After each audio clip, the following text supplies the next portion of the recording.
After years of negotiations, a new trade agreement has taken effect between the U.S., Mexico, and Canada. The USMCA replaces the 26-year-old NAFTA. Each year, Arizona exports billions of dollars worth of goods to Mexico and Canada.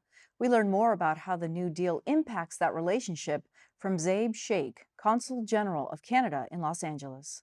Tell me a bit about the relationship between the United States and Canada. What sorts of goods are exchanged? Relationship is so integral and has been so integral historically that it's probably really beneficial to sort of even lens down into what's happening in Arizona, where Canada is the number one foreign direct investor in Arizona.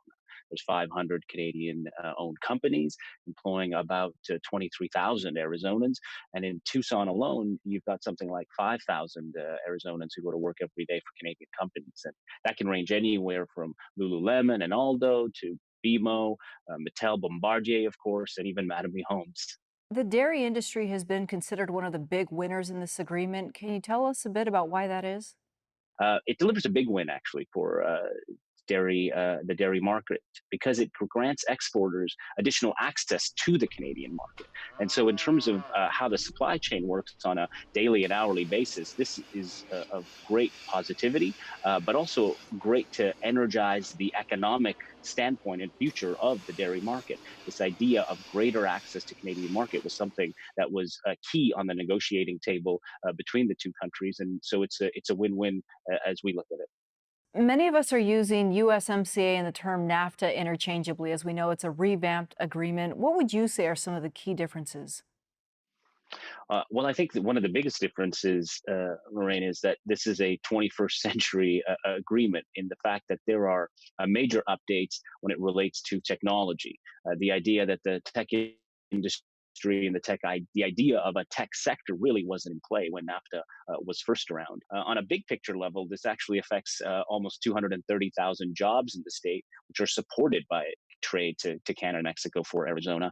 And then, 95% of Arizona's vegetable exports are shipped to Canada. And so that deal brings a real certainty. And then finally, on a conceptual note, I'd say that this agreement is really important because it ups that idea of labor standards, environmental standards, and access and equity on a gender level and on a diversity and inclusive level.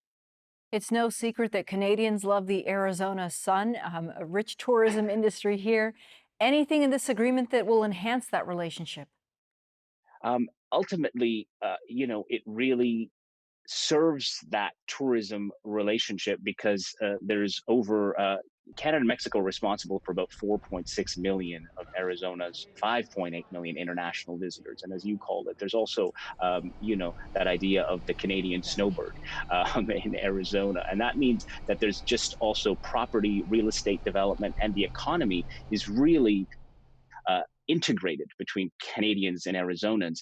And certainty, um, ease of market access, and the ability to move goods and services back and forth with greater efficiency, I think, is a win-win for even the tourism sector.